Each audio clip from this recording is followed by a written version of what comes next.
بسم اللہ الرحمن الرحیم الحمد للہ رب العالمین والصلاة والسلام علی رسولہ الکریم وعلی آلہ وصحبہ اجمعین رب اشرح لی صدری ویسر لی امری واحلل عقدۃ من لسانی یفقہوا قولی اما بعد۔ تمام تعریفیں اس اللہ عز و جل کے لائق و زیبا ہے جو تمام جہانوں کا بنانے والا اور اسے پالنے والا ہے، اور درود و سلام اس کے آخری نبی محمد صلی اللہ علیہ وسلم پر۔ الحمدللہ ہم تمام مرد اور خواتین اس خطبہ جمعہ کے لیے جمع ہوئے ہیں۔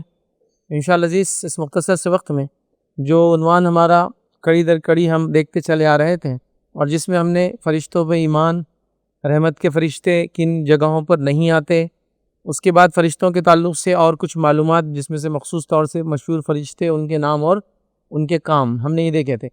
اب آئیے آگے بڑھتے ہیں اس کڑی کو لے کر، اور فرشتے کن لوگوں کے لیے نازل ہوتے ہیں۔ اور یہ بات ہم دیکھ چکے ہیں کہ فرشتے صرف ان لوگوں کے لیے نازل ہوتے ہیں جن کے تعلق سے اللہ چاہتا ہے کہ ان کے لیے وہ نازل ہو، اور انہی لوگوں سے وہ دور ہوتے ہیں جن کے تعلق سے اللہ چاہتا ہے کہ وہ ان سے دور ہو جائے۔ جب یہ مخلوق قریب آ جاتی ہے تو خیر لاتی ہے، جب یہ مخلوق دور چلی جاتی ہے تو ظاہر سی بات ہے ایک آدمی کے پاس جب خیر نکل جاتا ہے، فرشتے نکل جاتے ہیں، تو پھر شیاطین کا غلبہ ہو جاتا ہے اس جگہ، اس شخص یا اس جگہ کے اعتبار سے۔ تو لہٰذا یہ بڑی اہم چیز ہے۔ اور فرشتے مومنوں کے لیے کیا کیا کرتے ہیں، مختصر سے 5 چیزیں یاد رکھیں جو مومنوں کے لیے مخصوص طور سے وہ کرتے ہیں، اور اس کے بعد انشاءاللہ عزیز وہ کس کے لیے نازل ہوتے ہیں، ان میں سے چند لوگ یا چند جماعت یا چند اشخاص کے تعلق سے باتیں ہم دیکھیں گے۔ پہلی چیز یاد رکھیں، فرشتے ایمان والوں کے لیے دعائیں کرتے ہیں، اور مختلف فرشتے مختلف قسم کی دعائیں کرتے ہیں، جس میں سے خاص طور سے ایک فرشتے کے تعلق سے ہم نے دیکھا تھا جو حاملین عرش ہے، جو اللہ کے عرش کو اٹھائے ہوئے ہیں، جن کی تعداد 8 ہے، وہ مومنوں کے لیے اللہ کے قریب استغفار کرتے ہیں۔ اب ظاہر سی بات ہے اللہ رب العزت کے سب سے قریب لوگ ہیں، سب سے قریب مخلوق ہے، اور وہ اللہ سے مومنوں کے لیے استغفار کرتی ہے، تو ان کا استغفار بڑا فائدہ مند ہوتا ہے، یاد رکھیے، ٹھیک ہے؟ تو استغفار کرتے ہیں۔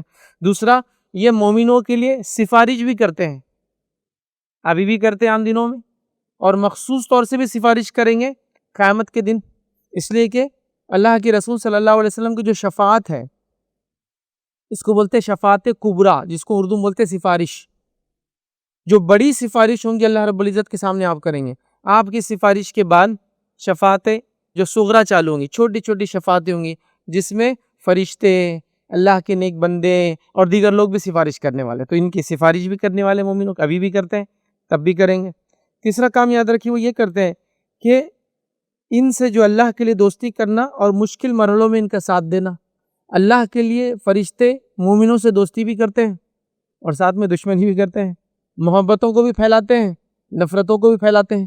وہ مشہور حدیث ہے جس میں اللہ کے رسول صلی اللہ علیہ وسلم فرماتے ہیں اللہ رب العزت جب کسی بندے کو پسند کرتا ہے، چاہتا ہے، محبت کرتا ہے، تو جبرائیل علیہ السلام کو بلاتا ہے اور کہتا ہے جبرائیل میں اس سے محبت کرتا ہوں، لہٰذا تم اس سے محبت کرو۔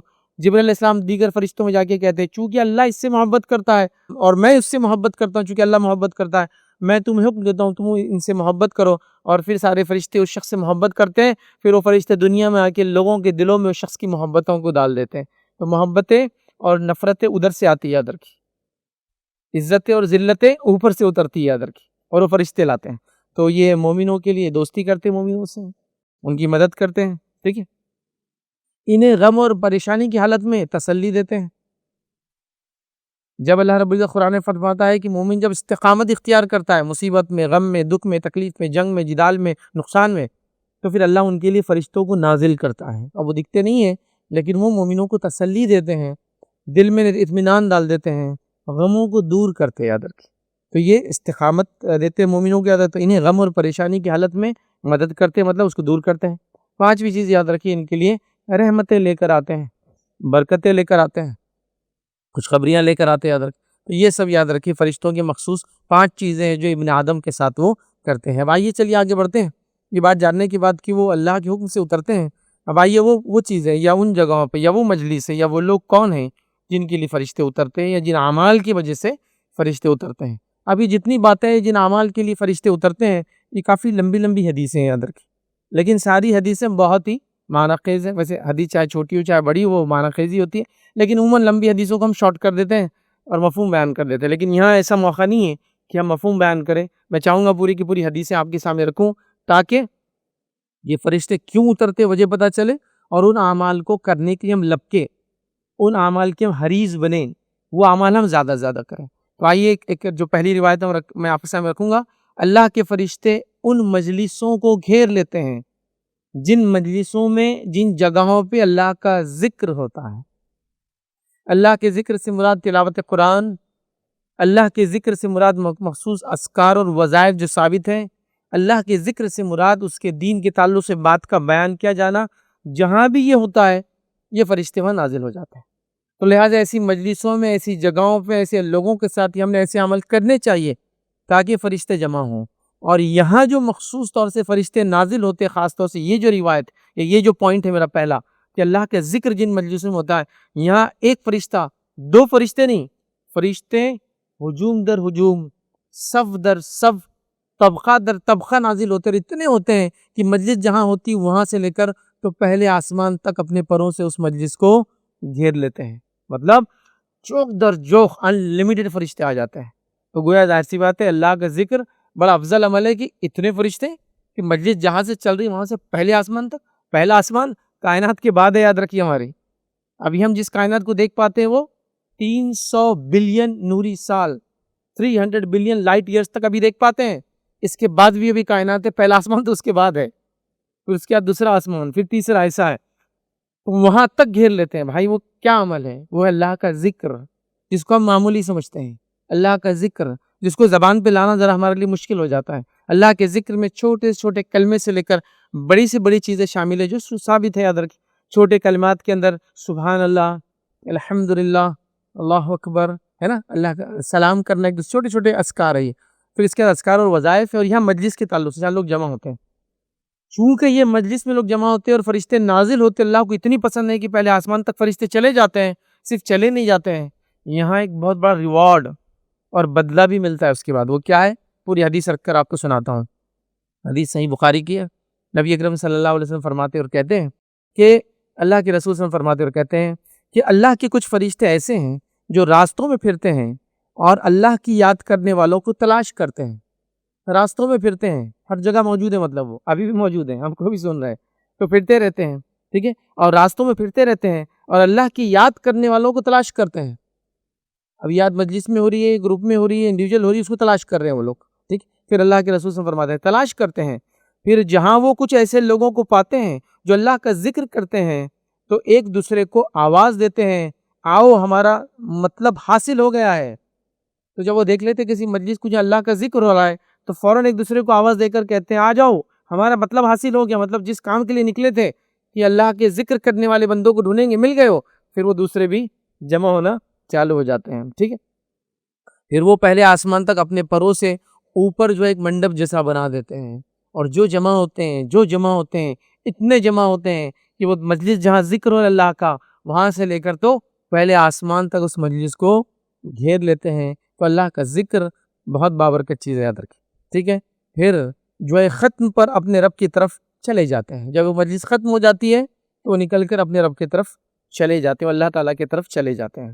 پھر آگے اللہ کے رسول فرماتے ہیں پھر ان کا رب ان سے پوچھتا ہے، حالانکہ وہ اپنے بندوں کے متعلق سب جانتا ہے، تو اللہ رب العزت ان سے سوال کرتا ہے، حالانکہ اس کو سوال کرنے کی ضرورت نہیں، سب جانتا ہے اپنے بندوں کے بارے میں، وہ تو دل کا حال جانتا ہے، لیکن پھر بھی اللہ کا یہ سنت و طریقہ ہے، اللہ تو جانتا ہے انسان کیا عمل کر رہے ہیں، پھر ہی فرشتے لکھتے ہیں نا ہمارے ریکارڈ کے لیے، اللہ سب جانتا ہے، پھر بھی وہ فرشتوں سے پوچھتا ہے، کیا پوچھتا ہے سنیے، حالانکہ وہ بندوں کے متعلق خوب جانتا ہے کہ میرے بندے کیا کہتے تھے، تم جب گئے اور جس مجلس سے تم آ رہے ہو میرے بندے کیا کہہ رہے تھے، مطلب اللہ کا ذکر تو کر رہے تھے لیکن کیا مانگ رہے تھے، کیا کہہ رہے تھے، کیا طلب بھی کر رہے تھے ساتھ میں، تو جو ہے حالانکہ وہ خوب جانتا ہے میرے بندے کیا کہتے تھے، وہ جواب دیتے ہیں کہ وہ تیری تسبیح پڑھتے تھے، تیری کبریائی بیان کرتے تھے، سبحان اللہ، اللہ اکبر، کبریائی بیان کرتے تھے، ٹھیک ہے، الحمدللہ، سبحان اللہ، وہ یہ بڑے افضل کلمات، تو کبریائی بیان کر رہے تھے، تیری تسبیح حمد و ثنا بیان کر رہے تھے، تیری حمد کر رہے تھے اور تیری بڑائی بیان کر رہے تھے۔ پھر اللہ تعالیٰ پوچھتا ہے کیا انہوں نے مجھے دیکھا ہے، یہ جو میری کبریائی حمد اور بڑائی بیان کر رہے تھے تو کیا انہوں نے مجھے دیکھا ہے جو یہ سب چیزیں کر رہے تھے، دیکھا ہے، کہا کہ وہ جواب دیتے ہیں کہ واللہ انہوں نے تجھے نہیں دیکھا، اللہ تجھے کہاں دیکھا، انہوں نے نہیں دیکھا، تجھے نہیں دیکھا۔ اس پر اللہ تعالیٰ فرماتا ہے پھر ان کا اس وقت کیا حال ہوگا جب وہ مجھے دیکھتے ہوئے ہوتے مطلب ان کا کیا حال ہوتا جب مجھے نہیں دیکھ کر وہ میرا ذکر کرے، میری بڑائی بیان کرے. اگر وہ مجھے دیکھ لیتے تو ان بندوں کا کیا حال ہوتا. فرشتے جواب دیتے تو وہ جواب دیتے ہیں کہ وہ تیرا دیدار جو ہے کرتے، تو جواب دیتے وہ تیرا دیدار کرتے، تیری عبادت بہت زیادہ کرتے. پھر مطلب ابھی تجھے بغیر دیکھے اتنی عبادتیں کر رہے ہیں، اگر وہ تیرا دیدار کرتے تو بہت زیادہ تیری عبادت کرتے، اور بھی بہت زیادہ کرتے، تیری بڑائی سب سے زیادہ بیان کرتے، تیری تسبیح سب سے زیادہ کرتے. پھر اللہ تعالیٰ دریافت کرتا ہے، پھر وہ مجھ سے کیا مانگتے تھے؟ مطلب مجھے دیکھتے تو اور کرتے، اب مجھ سے کیا مانگ رہے تھے؟ وہ لوگ مانگتے ہیں، فرشتے کہتے ہیں وہ جنت مانگتے ہیں. ٹھیک، بیان کیا کہ اللہ تعالیٰ دریافت کرتا ہے. ان کا اس وقت کیا عالم ہوگا کہ اگر انہوں نے جنت کو دیکھا ہوتا. یہ جنت مانگ رہے ہیں، بغیر دیکھے مانگ رہے ہیں، لیکن ان کا کیا ہوتا اگر وہ جنت کو دیکھ لیتے ہیں؟ پھر کیا کرتے ہیں؟ ٹھیک ہے، فرشتے جواب دیتے ہیں کہ اگر انہوں نے جنت کو دیکھا ہوتا تو اس سے اور بھی زیادہ خواہش مند ہوتے، اور زیادہ طلب کرتے تو اس سے جنت، خواہش مند ہوتے. ٹھیک ہے، ہوتے سب سے بڑھ کر اس کا طلبگار ہوتے. مطلب سب سے زیادہ اگر کوئی چیز چاہتے تو تجھ سے جنت ہی چاہتے اگر دیکھ لیتے. پھر آگے اللہ فرماتا کہتا ہے، پھر اللہ تعالیٰ پوچھتا ہے کہ وہ کس چیز سے پناہ مانگتے ہیں؟ جب وہ تذکرہ کر رہے تھے، میرا ذکر کی مجلس تھی، تو کس چیز سے پناہ مانگ رہے تھے وہ؟ تو فرشتے کہتے ہیں، جواب دیتے ہیں وہ دوزخ سے، جہنم سے پناہ مانگ رہے تھے. اللہ تعالیٰ پوچھتا ہے کیا انہوں نے جہنم کو کبھی دیکھا ہے؟ وہ جواب دیتے ہیں نہیں اللہ، انہوں نے جہنم کو نہیں دیکھا. اللہ تعالیٰ فرماتا ہے پھر اگر انہوں نے اسے دیکھا ہوتا تو ان کا کیا حال ہوتا؟ تو وہ جواب دیتے ہیں کہ اگر انہوں نے اسے دیکھا ہوتا تو اس سے بچنے کے لیے سب سے زیادہ جو ہے بچتے اور سب سے زیادہ اس سے بچنے کے لیے وہ آگے بڑھتے. مطلب ابھی بغیر دیکھے ہو تو اس سے آنکھ سے پناہ مانگتے ہیں، دیکھ لیتے تو اور زیادہ تجھ سے پناہ مانگتے ہیں، سب سے زیادہ آگے ہوتے اور سب سے زیادہ خوف کھاتے. مطلب سب سے زیادہ جو چیز طلب کرتے وہ جنت ہے، اور سب سے زیادہ خوف جس چیز سے کھاتے ہو جہنم ہو جاتی ہے اگر وہ دیکھ لیتے ہیں. پھر آگے اللہ تعالیٰ فرماتا ہے، اس پر اللہ تعالیٰ فرماتا ہے کہ میں تمہیں گواہ بناتا ہوں کہ میں نے ان کی مغفرت کی. اے فرشتے تم گواہ رہنا، میں نے اپنے بندوں کی مغفرت کی. نبی اکرم صلی اللہ علیہ وسلم فرمایا کہ اس پر ان میں سے ایک فرشتے نے کہا، جو فرشتے موجود تھے، مطلب کئی تھے نا، اس میں سے ایک فرشتہ کہتا ہے، فرشتے نے کہا کہ ان میں فلاں بھی تھا جو ذاکرین میں سے نہیں تھا. مطلب ان میں ایک شخص تھا جو ذکر کرنے والوں میں نہیں تھا، وہ کسی کام کی وجہ سے آیا تھا وہاں. مطلب اس مجلس میں آ کے نہ شروع سے بیٹھا تھا نہ آخر تک بیٹھا تھا، نہ اس کا مقصد تھا مجلس میں آنا، بس وہ کسی کام سے آیا تھا. مثال کے طور پہ مجلس چالو تھی، کوئی بیچ میں آیا اپنے کام سے، تھوڑی دیر رکا اور چلا گیا. ٹھیک ہے، تو کسی ضرورت سے آ گیا تھا. وہ مجلس کا ذاکرین مطلب جو اللہ کے ذکر کرتے ان میں نہیں تھا، وہ کسی کام سے آیا تھا، آ گیا تھا.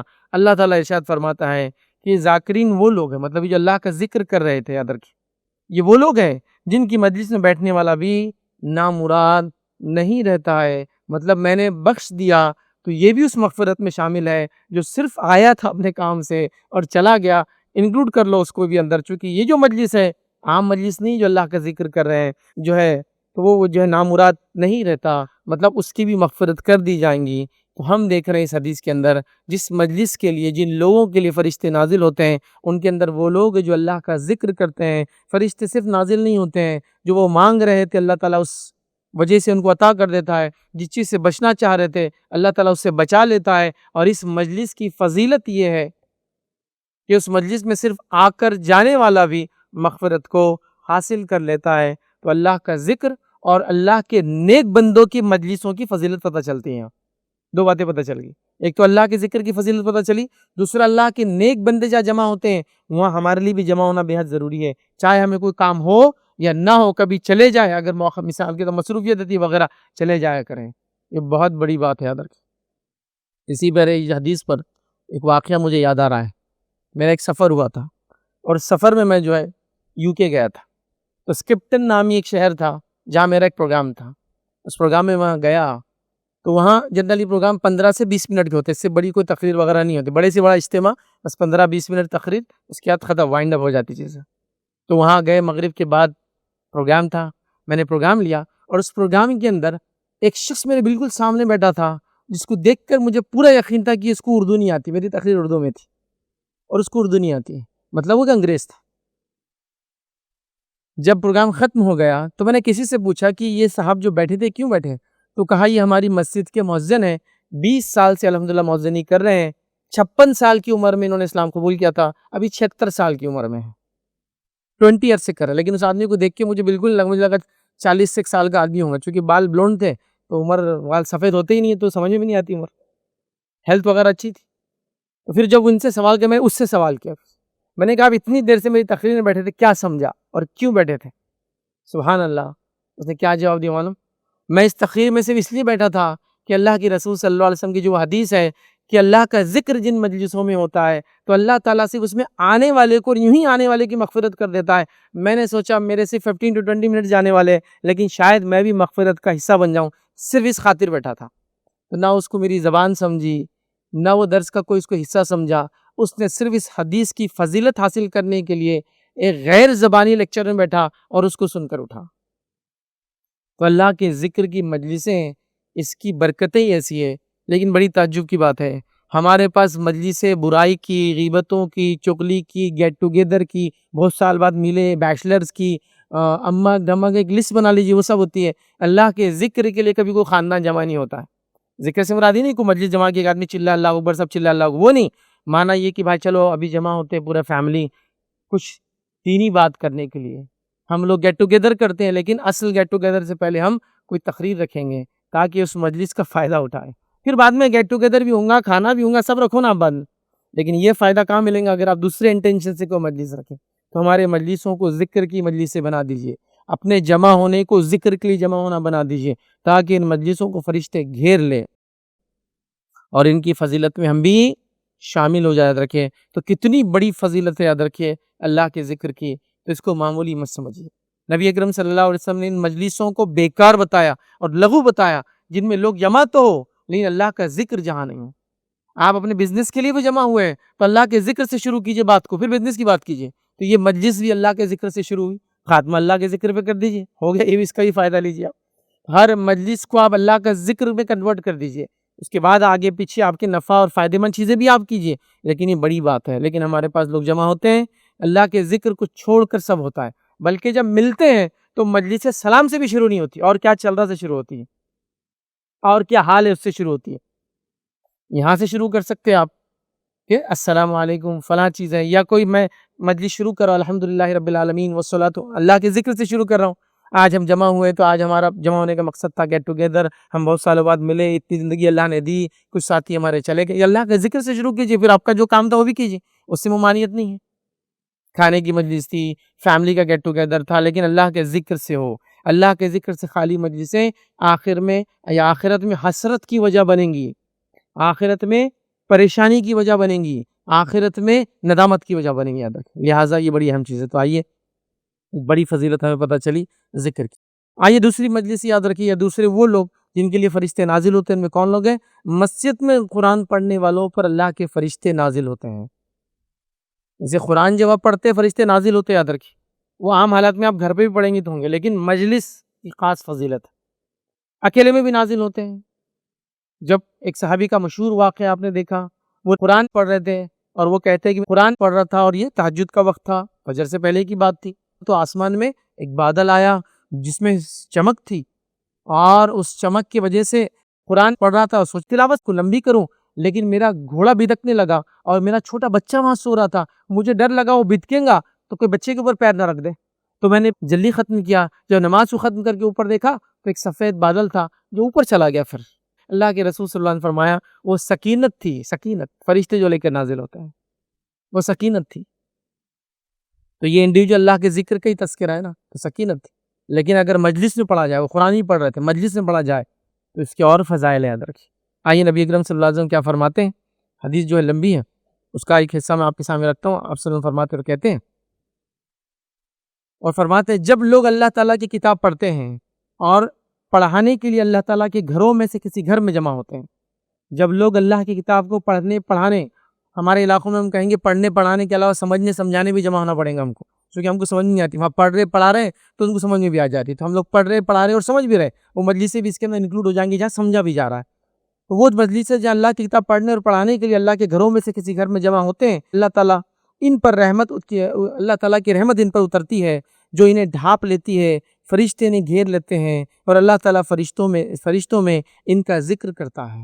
مجلسوں کو فرشتے گھیر لیتے ہیں اور پھر فرشتے اوپر جا کے اپنے مجلسوں میں اس مجلس کا تذکرہ کرتے ہیں کہ ایسی ایسی جگہ ہم گئے تھے اور وہاں اللہ کے بندے اللہ کے کلام کو پڑھ رہے تھے۔ یاد رکھیں، قرآن نے کہا کہ صبح فجر کے بعد کا قرآن پڑھنا مشہود ہے، مطلب اس وقت فرشتے شاہد ہوتے ہیں، گواہ بنتے اس قرآن پڑھنے پر۔ مطلب یہ ہوا کہ ہماری صبح قرآن کی تلاوت سے شروع ہونی چاہیے تو فرشتے گواہ بن جاتے ہیں۔ تہجد میں وہ صحابی قرآن پڑھ رہے تھے تو فرشتے سکینت لے کے اتر رہے تھے، یا اللہ کے گھروں میں سے کسی گھر میں جمع ہو کے قرآن پڑھے، وقت چاہے کوئی بھی ہو، تو اللہ کے فرشتے اس مجلس کو گھیر لیتے ہیں، پھر اپنے مجلسوں میں جا کے اس مجلس کا تذکرہ کرتے ہیں جس مجلس سے نکل کر وہ آئے ہیں۔ مطلب یہ قرآن پڑھنے والی مجلس اتنی افضل مجلس ہو گئی کہ فرشتے اپنے مجلسوں میں اس کا تذکرہ کر رہے ہیں۔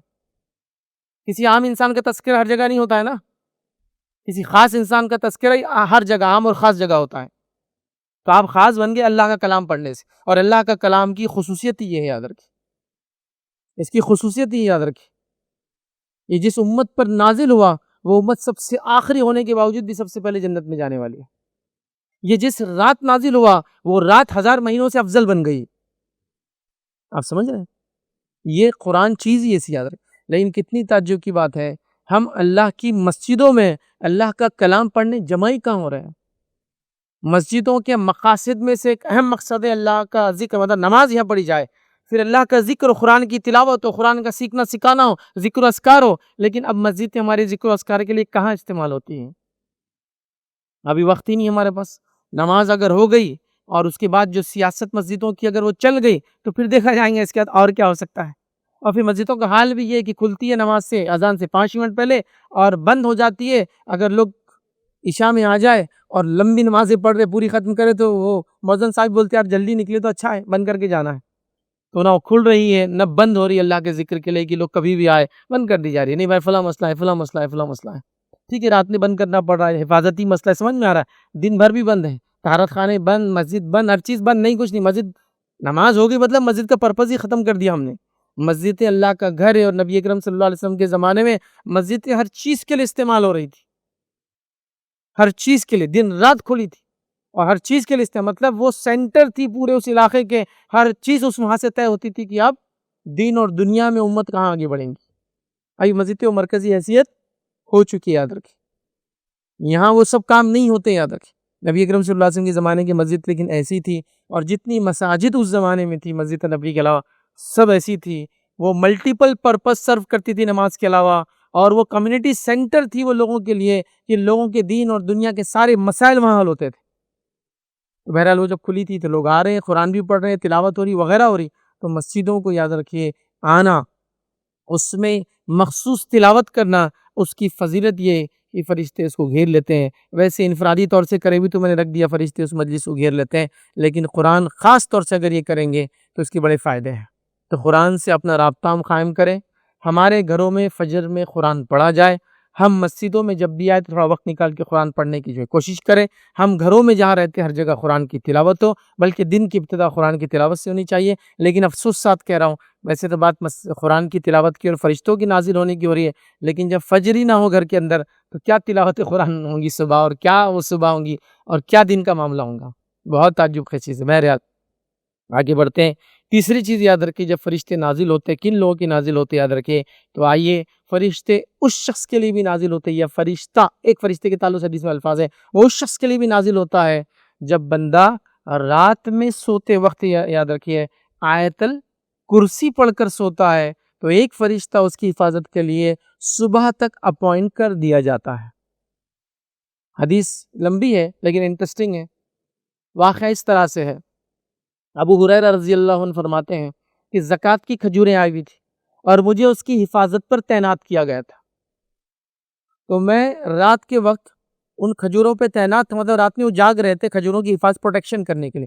کھجوریں شاید کوئی لکڑی وغیرہ کیسے اونچی باسکٹ میں یا اس طرح سے کہیں بھری ہوئی تھی بہرحال، تو وہ کہتے میں رات میں پہرا دے رہا تھا تو ایک شخص آیا، شاید وہ زیادہ ہی علاقہ تھا کہ بھائی ادھر سے اتنا ڈھیر تھا کہ ادھر سے تو ادھر دکھتا نہیں، اور ایک شخص آیا اور نیچے بیٹھ کے کھجوریں اس میں سے نکالنے لگا۔ تو جب میں نے اس کو دیکھا تو میں نے اس کو پکڑ لیا اور میں نے کہا کہ ہاں اب تم چوری کرتے پکڑے گئے ہو، اب نبی اکرم صلی اللہ علیہ وسلم کے پاس تم کو حاضر کروں گا اور تم کو رسوائی جھیلنا پڑیں گی، ظاہر سی بات ہے کہ تم نے چوری کی، یاد رکھے۔ وہ شخص نے کہا میں بہت ضرورت مند ہوں اور میں مجبور ہوں، یاد رکھیے میرے اہل و عیال بھوکے ہیں، اس وجہ سے میں نے یہ لے لیا، میں وعدہ کرتا ہوں آئندہ نہیں آؤں گا۔ ویسے زکوٰۃ کی کھجوریں ہیں، اللہ کے رسول صلی اللہ علیہ وسلم اس کو دیں گے، لیکن خیر ایک بھوکا پیاسا مجبور انسان ہے تو لگا ڈیزرو کرتا ہے زکوٰۃ میں سے ویسے بھی، لیکن مانگ کے لینا چاہیے۔ بٹ اینی ویز ابو ہریرہ رضی اللہ عنہ فرماتے میں نے اس کو جانے دیا۔ صبح اٹھے، نبی اکرم صلی اللہ علیہ وسلم کے پاس گئے تو رسول اللہ صلی اللہ علیہ وسلم نے پوچھا اے ابو ہریرہ رات تیرے قیدی نے کیا کیا؟ مطلب نبی اکرم صلی اللہ علیہ وسلم کی بات پہلے سے پتہ کر دی گئی تھی، بذریعہ وہی بتا دی گئی تھی، تو آپ نے کہا ابو ہریرہ رات تیرے قیدی نے کیا کیا؟ تو کہ اللہ کے رسول صلی اللہ علیہ وسلم ایسا ہوا، آیا اس نے چوری کیا، میں نے اس کو پکڑا، کہا کہ اللہ کے رسول صلی اللہ علیہ وسلم کے سامنے لے جاؤں گا، اس نے بڑا آؤ بکا کی، گڑگڑایا اور کہا کہ میرے اہل وعیال بھوکے تھے، میں نے جانے دیا۔ تو اللہ کے رسول صلی اللہ علیہ وسلم فرمایا کہا کہ اس نے تجھے جھوٹ بولا ہے، وہ پھر آئیں گا، وہ پھر آئیں گا۔ ابو ہریرہ رضی اللہ عنہ فرماتے اللہ کے رسول صلی اللہ علیہ وسلم جب یہ کہہ دیا، اب تو میں تو بہت مستعد ہو گیا، آج تو آنا ہی ہے اس نے، پھر میں پروٹیکشن میں لگ گیا، پھر وہ آیا، پھر کھجوریں چرانے لگا، میں نے پھر پکڑ لیا اور کہا آج تو نبی اکرم صلی اللہ علیہ وسلم جائیں گا، تو آج ذلیل ہوں گا، سزا ملیں گی۔ پھر اس نے وہی کہا کہ میں بڑا بھوکا ہوں، پیاسا ہوں، میرے بیوی بچے پریشان تھے تو میں نے چوری کر لی، بس تم چھوڑ دو، میں اب آئندہ نہیں آؤں گا۔ اب ان کا دل پھر پشش گیا، چلو بیچارہ غریب ہے، مسکین ہے، فیملی پریشان ہے، چلے جا۔ پھر اللہ کے رسول صلی اللہ علیہ وسلم کے پاس فجر کی ملاقات ہوئی، کہا ابو ہریرہ کیا ہوا، آیا تھا کے ساتھ ہی؟ تو کہا آیا تھا، تو کہا لیکن وعدہ کیا اب نہیں آئیں گے، تو کہا اس کو جھوٹا ہے، پھر آئیں گا وہ۔ تو یہ کہتے ہیں کہ میں نے طے کر لیا، اب آج تو اس کو نہیں چھوڑوں گا، تھرڈ ڈے اب اور آئیں گے، اور ظاہر سی بات اللہ کے رسول نے کہہ دیا آئیں گا، تو آئیں گا اب۔ پھر وہ پہرا دینے لگے، پھر وہ آیا، پھر کھجوریں چرانے لگا، آپ نے پکڑا اور کہا آج تو کوئی معافی نہیں ہے، اب تھرڈ ڈے تمہارا، پہلی بار معافی دے دی، سیکنڈ ٹائم تم نے وہی ایکسکیوز دی، اب تھرڈ ٹائم اب معافی نہیں، یاد رکھیے اب تو میں نبی اکرم صلی اللہ علیہ وسلم کے پاس لے جاؤں گا۔ تو اس نے کہا کہ مجھے تم چھوڑ دو، میں تمہیں جو ہے کچھ کلمات ایسے سکھاؤں گا، جس کلمے کو اگر تم پڑھ لو گے تو رات بھر ایک فرشتہ تمہاری حفاظت کے لیے صبح تک، مطلب فجر میں اٹھنے تک تمہاری حفاظت کے لیے تعینات کر دیا جائے گا۔ تو ابو ہریرہ رضی اللہ عنہ کو لگا کہ اچھا سودا ہے، بہرحال ڈیزرونگ بھی ہے، اور بات کر رہا ہے کہ ایسی روایت بتائیں گا، ایسی کچھ بات بتائیں گا، تو کہا اچھا ٹھیک ہے بتا دے۔ تو اس نے کہا کہ اگر تم رات میں سوتے وقت آیت الکرسی پڑھ کر اگر سوؤ گے تو صبح تک ایک فرشتہ تمہاری حفاظت کریں گا۔ مطلب آیت الکرسی اللہ کا ذکر ہے، یہ کرنے کی وجہ سے رات میں ایک فرشتہ ہمارے پروٹیکشن کے لیے لگ جاتا ہے، جو صبح تک ہماری پروٹیکشن کرتا ہے، یاد رکھیے۔ اس پر انہوں نے جو ہے اس کو چھوڑ دیا، ٹھیک ہے۔ تو فرماتے کہتے ہیں جب صبح کی تو مجھے رسول اللہ صلی اللہ علیہ وسلم نے فرمایا تیرے رات کی قیدی نے کیا کیا؟ پھر آپ نے پوچھا تھرڈ ڈے، ابھی تیسرے دن بھی چھوڑ دیا انہوں نے، کیا کیا؟ میں نے کہا یا رسول اللہ صلی اللہ علیہ وسلم مجھے یقین دلایا کہ وہ مجھے ایسے کلمات سکھائیں گا جس کے ذریعے اللہ تعالیٰ مجھے فائدہ پہنچائیں گا، تو میں نے اسے چھوڑ دیا۔ آپ نے پوچھا وہ کلمات کون سے ہیں، کیا سکھایا اس نے تم کو؟ تو میں نے عرض کیا اس نے مجھے کہا جب تو اپنے بستر کی طرف قرار پکڑے، مطلب سونے سے پہلے، تو آیت الکرسی پڑھ لیا کر، اول سے آخر تک اس نے آیت الکرسی کمپلیٹ پڑھ لیا کر، اور اس نے یہ بھی کہا کہ اللہ کی طرف سے تجھ پر ایک نگران رہے گا، مطلب سیفٹی کے لیے فرشتہ رہے گا، اور صبح تک شیطان ہرگز تیرے قریب نہیں آئیں گا۔ تو وہ کس چیز سے بچائیں گا؟ وہ آ کے فرشتہ آپ کو مجھے صبح تک شیطان سے بچائیں گا۔ تو جو لوگ رات میں ڈر جاتے ہیں، بچے خواب دیکھتے ہیں برے، کچھ لوگوں کو برے خواب آتے رہتے ہیں، سلیپ ڈس آرڈرز رہتے ہیں، رات میں ڈر کر اٹھ جاتے ہیں، وہ ضرور یہ کر سوئے، آیت الکرسی پڑھ کر ہی سوئے، اس یقین کے ساتھ کہ ایک فرشتہ آپ کے ساتھ حفاظت میں رہیں گا، تو قریب نہیں آئیں گا، شیطان میرے قریب نہیں آئیں گا۔ تو نبی اکرم صلی اللہ علیہ وسلم نے فرمایا آگاہ رہو، میری بات کو سنو غور سے، اس نے یہ بات تو سچ کہی ہے کہ ایسا ہوں گا، حالانکہ وہ خود بڑا جھوٹا ہے۔ یہ بات جو کہی وہ تو سچی کہی، لیکن جس نے یہ بات کہی وہ خود بڑا جھوٹا ہے، آپ نے فرمایا کہا وہ بڑا جھوٹا ہے۔ اور اے ابو ہریرہ کیا تو جانتا ہے کہ 3 راتوں سے کس سے مخاطب ہو رہا تھا؟ تو کون تھا جو تیرے پاس آ رہا تھا، 3 نائٹ سے تو اس کو مل رہا تھا اور اس کو پکڑ لے رہا تھا؟ انہوں نے کہا مجھے تو نہیں معلوم۔ تو میں نے کہا نہیں آپ فرمائیے۔ تو آپ نے فرمایا وہ شیطان تھا، وہ شیطان تھا، 3 راتوں سے آ رہا تھا، تم نے 3 راتوں کو اس کو پکڑا، اور لیکن جو بات ابھی کہی وہ تو اس نے صحیح کہی۔ مطلب شیطان کو خود پتا تھا کس چیز کی وجہ سے میں کسی چیز کے پاس نہیں جا سکتا ہوں، اور وہ آیت الکرسی. تو اس نے یہ چیز بتا دی. تو آپ سمجھ رہے ہیں یہاں آیت الکرسی کی فضیلت آ گئی, اللہ کے ذکر کی فضیلت آ گئی, ایک فرشتہ نازل ہو جاتا ہے, یہ بات بھی ہم کو پتہ چلی, اور صبح تک وہ شیطان سے ہم کو بچاتا ہے, یہ بات بھی اس روایت سے ہم کو پتہ چلی. تو لہٰذا ہر شخص سونے سے پہلے آیت الکرسی پڑھ کر ہی سوئے. یہ بڑی اہم بات ہے, یاد رکھیے. اور اس حدیث سے یہ بھی بات پتہ چلی, اور کئی لوگوں کا جو ایک ڈر ہوتا ہے وہ بھی نکال دیتا ہے اس حدیث کی وجہ سے, وہ یہ ہے کہ شیطان شکل لے سکتا ہے. بالکل ہاں لے سکتا ہے. جنوں کو اللہ نے یہ صلاحیت دے رکھی کہ وہ شکل لے لیتے ہیں, جیسے کہ حدیث میں آتا ہے کہ وہ کتے اور بلیوں کی شکل میں ہوتے ہیں, سانپوں کی شکل میں ہوتے ہیں, جیسے اژدھے اور ناگ ہوتے ہیں یاد رکھیے زہریلے, ان کی شکلوں میں ہوتے ہیں. اسی طرح وہ انسانی شکلوں میں بھی آتے ہیں, یاد رکھیے. یہ تینوں ہم کو پتہ چلتی ہے, یاد رکھیے, مختلف شکلیں وہ لیتے ہیں اور لے سکتے ہیں. لیکن یہ بات آپ یاد رکھ لیجئے, شیطان جب کوئی شکل لیتا ہے تو شکل لینے کے بعد وہ اپنی شکل کو ہمارے سامنے تبدیل نہیں کر سکتا ہے. مطلب اس کو اللہ نے یہ طاقت ہی نہیں دی. جب وہ کوئی شکل لیتا ہے تو ایک مقام پہ لیتا ہے جو ہماری نظروں سے دور ہوتی ہے, وہاں سے شکل لینے کے بعد وہ آ جاتا ہے. اب اس کے بعد اگر اس کو واپس اپنی اصلی شکل میں جانا ہے جس میں بہت پروٹیکٹڈ ہوتا ہے, ہم سے تو محفوظ رہتا ہے نا ایک طرح سے, تو وہاں جانے کے لیے اس کو یاد رکھے پھر اس مقام پہ جانا پڑتا ہے, اور وہ مقام حاصل کرنے کے لیے یاد رکھیے وہ انسانوں کی نظروں کے سامنے یہ کام نہیں کر سکتا. تو اگر شیطان نے کوئی شکل انسانی شکل میں آ گیا اور آپ نے اس کو پکڑ لیا تو وہ آپ کے ہاتھ میں سے غائب نہیں ہو سکتا. اسی لیے لوگ بڑے ڈرتے ہیں, بھائی یہ جن تو نہیں تھا, آدھی رات کو شیطان تو نہیں تھا. ارے بھائی اگر وہ شیطان آپ کے سامنے آ جائے اور آپ نے اس پہ غلبہ پا لیا تو ختم ہو گیا ہو. تو ہر بار نہیں لیتے ہیں, وہ بہت پروٹیکشن میں ہے نا, چونکہ وہ کیوں لیں گے, وہ تو نہیں لیتے. لیکن لیتے بھی ہے تو وہ چھو بول کے غائب نہیں ہو سکتے. ان کو اس مقام پہ جانے کے لیے انسانی نظروں کے سامنے وہ کام ہی نہیں کر سکتے. اب ان پر سارے فزیکل لاز لاگو ہو جاتے ہیں. مطلب شیطان نے انسانی شکل لی, گاڑی میں ڈرنک کارڈ نے اڑا دیا, نشہ کرنے والے نے اڑا دیا, گیا. فزیکل لاز لاگو ہے اس پہ, آپ چینج نہیں کر سکتا اپنے آپ کو. طبعی قوانین اس پہ لاگو ہو جاتے ہیں. شیطان نے کتے کی شکل لی, اللہ نہ کرے مسلم ملنے میں آیا تو ٹانگ تو گئی اس کی. ہمارا مسلمان بچہ تو کتا بولے تو کتا خود دبتے دبتے کونوں سے جاتا, اس کو معلوم ہے پتھر کہیں نہ کہیں سے آنے والا ہے, تو وہ شکل نہیں لے گا شیطان کتے کی. کیوں؟ اس کو معلوم اتنے پروٹیکشن کے لیول سے نکل کر فالتو میں شکلیں کیوں لیں گا. لیکن لے سکتا ہے, لیکن لینے کے بعد سارے طبعی قوانین لاگو ہو جاتے. یہ بات آپ یاد رکھیے. اگر شیطان نے سانپ کی شکل لی, آپ نے قتل کر دیا, گیا, مر گیا, طبعی قوانین لاگو ہو گئے تھے اس پہ, فزیکل لاز, وہاں غائب نہیں ہو سکتا تھا. تو یہاں ابو ہریرہ نے اس کو پکڑ کے غالب پہ آ گئے نا. مطلب اس میں فزیکل اسٹرینتھ نہیں تھی کہ ابو ہریرہ کو ہرا سکے, اس لیے تو مان گیا نا کہ میں غلطی ہو گئی, معافی چاہتا ہوں, کل سے نہیں آؤں گا, کہا نا. تو یہاں دیکھیے ابو ہریرہ اس پہ غالب آ گئے, مطلب انہوں نے پکڑ لیا. اس سے پتہ چلا شیطان اگر کوئی شکل لیتا ہے تو طبعی قوانین اس پہ لاگو ہو جاتے ہیں. آپ کی فزیکل اسٹرینتھ اگر اس کے اسٹرینتھ سے زیادہ رہی تو گیا, وہ ختم ہو جاتا ہے.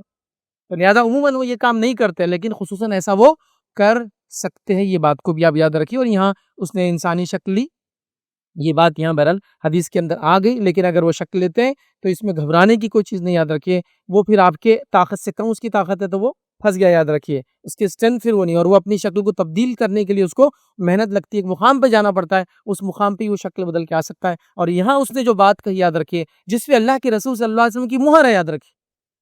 کہ آپ نے کہا کہ وہ شیطان تھا, ویسے وہ جھوٹ بولتا ہے, لیکن ابھی جو بات کہی وہ سچی ہے, تو بہرحال اس کو ماننے میں کوئی حرج نہیں. تو اس سے پتہ چلا کہ اگر حق بات کوئی کہے, چاہے کہنے والا اس کا پابند نہ بھی ہو, چاہے کہنے والا اس پہ عمل نہ بھی کرتا ہو, چاہے کہنے والا خود بھی گناہ گار ہو, لیکن ابھی جو بات کہہ رہا ہے اگر حق ہے تو مان لینے میں کوئی حرج نہیں. آپ یہ نہیں بول سکتے کہ تیرا کیا, تو خود عمل نہیں کرتا, ہم کو کیا بول رہا ہے, مان لینا چاہیے. اس لیے کہ حق بات اگر آ رہی ہے, بات قرآن و سنت کی, جیسا مثال کے طور پر ایک شخص آپ سے راستے پہ کہہ رہا نماز کو جاؤ نا, اور وہ خود نماز کو نہیں آ رہا, تو آپ بولے میں کیوں جاؤں نماز کو, تو خود نماز کو نہیں آ رہا. نہیں, اس نے جو بات کہی وہ تو حق ہے نا, سچ بات کہہ رہا ہے کہ نماز کو جاؤ, نماز کو جانا چاہیے, اچھی بات ہے.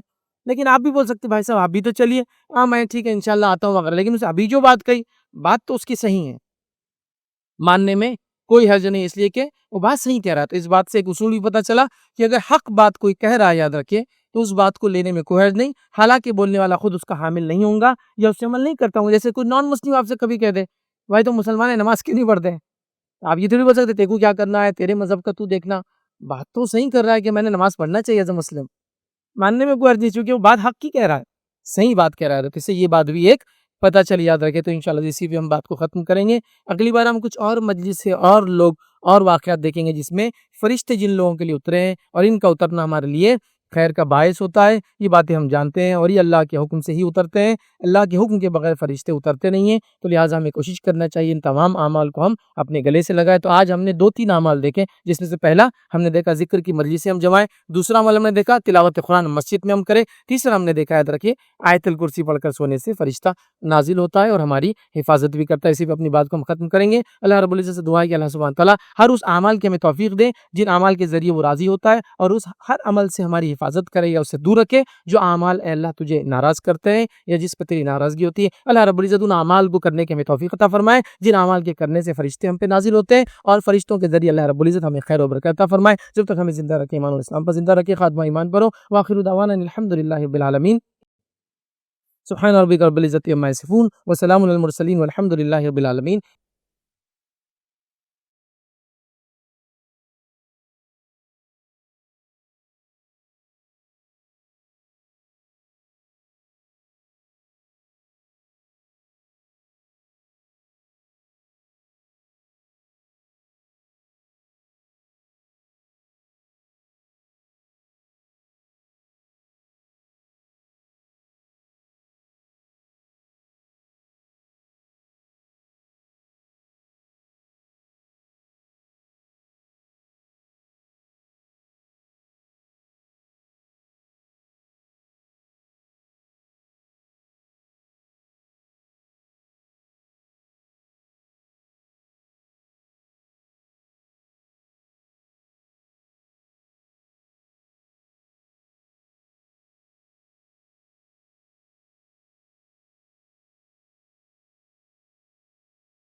السلام علیکم. آپ بھی ہمارے اس کام میں تعاون کریں اپنی زکات و صدقات کے ذریعے. ڈونیشن ڈیٹیلز کے لیے ڈونیٹ اس پر کلک کریں. اگر آپ کو ہمارے ویڈیوز پسند آئے ہیں تو اسے شیئر کریں اور ثواب کے حقدار بنیں. روزانہ ہمارے ویڈیوز کو پانے کے لیے ہمارے یوٹیوب چینل کو سبسکرائب کریں اور بیل آئکن دبائیں. ہم سے دیگر سوشل میڈیا پر جڑنے کے لیے ویڈیو میں دیے گئے آئی ڈی کو سرچ کریں. جزاک اللہ.